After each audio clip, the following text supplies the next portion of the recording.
کشمیری نوجوان برہان وانی کی بھارتی فورسز کے ہاتھوں شہادت کے بعد تحریک آزادی کشمیر میں ایک نیا جذبہ پڑ گیا ہے، ایک نئی روح پھونک دی گئی ہے اور مقبوضہ کشمیر میں بھارتی فورسز نے 1 سال سے 214 کشمیریوں کو شہید کیا ہے۔ 214 کشمیری شہید جبکہ 1390 زخمی بھی ہوئے۔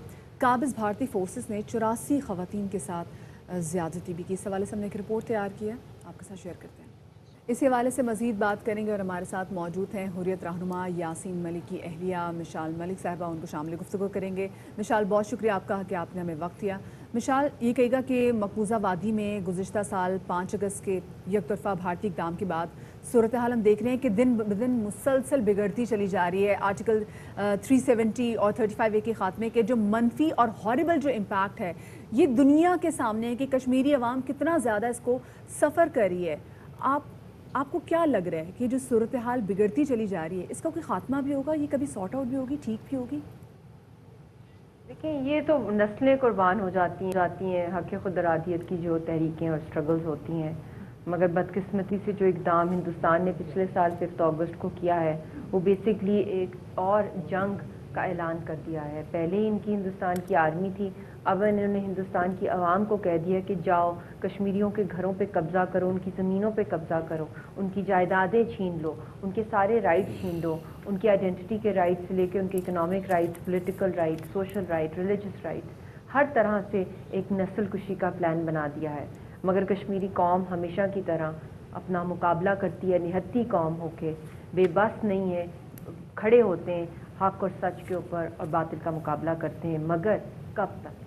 سوال یہ ہے کہ یہ نہ ہو کہ جس منصوبے کے تحت ہندوستان نے یہ آرٹیکل 370 اور 35A ہٹایا ہے یہ مکمل نسل کشی نہ ہو جائے ہماری۔ 1 سال گزر گیا ہے، آپ نے بھی ہمارے شو میں آ کے کہا تھا کہ یہ معاملہ 1 سال تک، یہ کرفیو 1 سال تک جا سکتا ہے۔ محبوبہ مفتی نے اپنے ایک بیان میں بھی انہوں نے ٹویٹ بھی کیا کہ بھارتی فورسز کی تعداد بھی بڑھ رہی ہے اور اب ان کے جارحانہ اقدامات بھی بڑھ رہے ہیں، ان کا گشت بھی بڑھ رہا ہے مقبوضہ وادی میں۔ کیا ہونے جا رہا ہے؟ آپ کو لگتا ہے کہ مقبوضہ وادی میں جو بھارتی فورسز کا کرفیو ہے وہ مزید سخت ہوگا؟ محبوبہ مفتی ہوں یا عمر عبداللہ ہوں، یہ سب ہندوستان کے پٹھو ہیں۔ یہ ہر دفعہ الیکشن جو کراتے ہیں وہاں پہ پپٹ الیکشنز مقبوضہ جموں کشمیر میں، یہی وہ پارٹیاں ہیں، PDP ہوگی، نیشنل کانفرنس ہوگی، ان کے فور فادرز کو بھی دیکھ لیں، انہوں نے ہندوستان کے ساتھ کشمیر کا سودا کیا اور انہوں نے پاور کے مزے لوٹے کشمیریوں کی لاشوں کے اوپر، اور ہندوستان کی آرمی کو سٹرینتھن کیا وہاں پہ، اور ان کے حق میں کالے قوانین پاس کیے ہندوستان کی پپٹ اسمبلی جو تھیں جموں کشمیر کی۔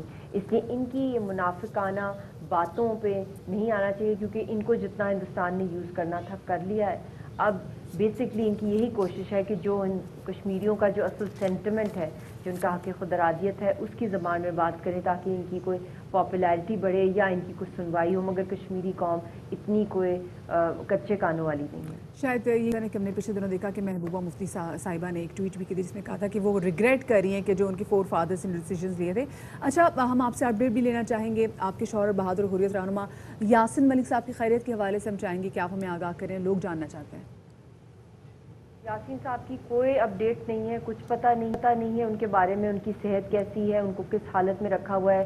ان کی 3 مہینے پہلے جب کرونا کا لاک ڈاؤن ہوا ہے اس سے پہلے ان کی حالت بہت تشویشناک تھی، ان کو ڈیتھ سیل میں رکھا ہوا ہے، وہ بھی تہاڑ کی ود اوپن ٹوائلٹ اور سولیٹری کنفائنمنٹ میں۔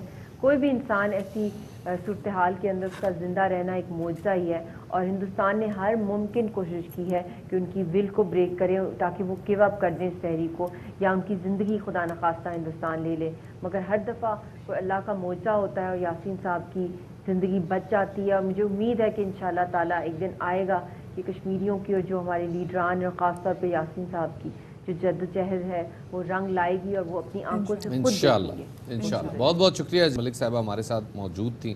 ساحر نے کہا تھا، ساحر لدھیانوی نے کہا تھا کہ خون دیوانہ ہے، دامن پہ لپک سکتا ہے، شعلہ تند ہے، خرمن پہ لپک سکتا ہے، تم نے جس خون کو مقتل میں دبانا چاہا آج وہ کوچہ و بازار میں آ نکلا ہے، کہیں شعلہ کہیں نعرہ کہیں پتھر بن کر، خون چلتا ہے تو رکتا نہیں سنگینوں سے، سر اٹھاتا ہے تو دبتا نہیں آئینوں سے۔ آج کشمیریوں کی داستان صرف کشمیر تک محدود نہیں ہے۔